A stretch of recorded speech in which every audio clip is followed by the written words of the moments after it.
The human race once ruled Tyria. Guild Wars 2 is an MMORPG with a potential payout of 3,700 points on Gamekit, or about $2.22. There are 3 quests, and it takes you about 3 to 4 hours to complete them all. In Guild Wars 2, there are 5 different playable races, however each of them has their own different starting zone. This guide will pretty extensively cover the human route, however feel free to pick any of the other playable races that really appeal to you if you're just looking to have fun, since they'll all mostly be doing the same things. There are 9 different playable classes in Guild Wars 2. One of them is locked between a paid expansion. It doesn't really matter which class you pick, just pick one that you think you'll have fun with. If you still want a recommendation, I would recommend the Thief, since they do a lot of damage and they have a few movement boosting abilities, however you don't unlock them until you're practically done with all of your quests. Since each race has their own starting zone, I'll just go over a few basic tips that basically apply to every race and will help you level regardless of what starting zone you're in. The main way you level up in Guild Wars 2 is by doing tasks.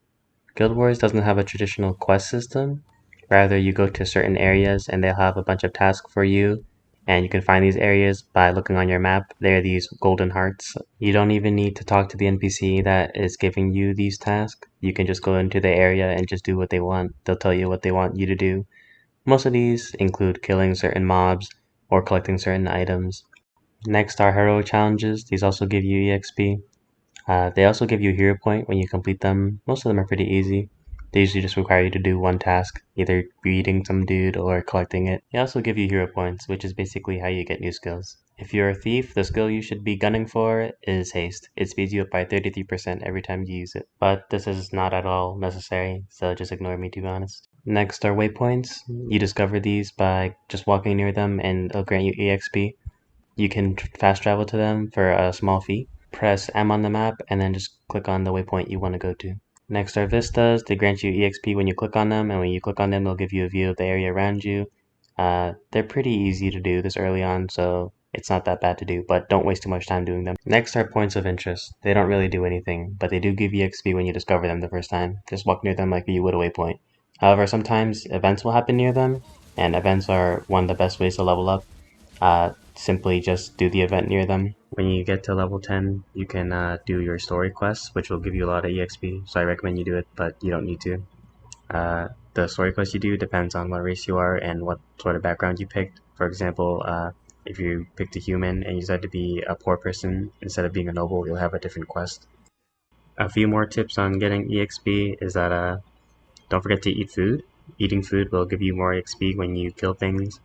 And also, don't forget to kill like random deer or other mobs that don't look like that anyone else would bother, because the longer a monster stays alive in the world, the more bonus EXP they'll give you. So if you kill a monster and it respawns, it won't give you as much EXP. But if you kill a monster that's been around for a while, then it'll give you a lot of EXP. So don't be afraid to explore a bit. That's all you need to know, honestly, to beat the Guild Wars 2 quest for Gamekit. You can do anything you want as long as you get to level 15. If you still need help, I'll give you a quick intro guide and then I'll just give you the path I took. The first quest is very easy. All you need to do is reach level 2.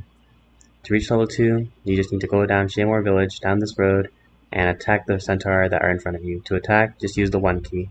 Don't forget you can heal yourself with the 6 key.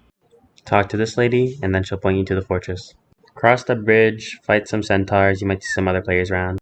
Eventually, you'll cross this bridge, and then you'll be asked to fight this boss centaur, and after that boss centaur, you'll be forced to fight this gigantic skeleton hand, and after you kill that giant skeleton hand, you'll end up in Shaymore again. And then after you end up in Shaymore, you've reached level 2. You're done. Take a picture of your screen after pressing H on your hero. Okay, for the next quest, you're at level 8 now. You're in Shaymore Village. Just go left from the map across the bridge, and you'll end up in Shaymore Fields.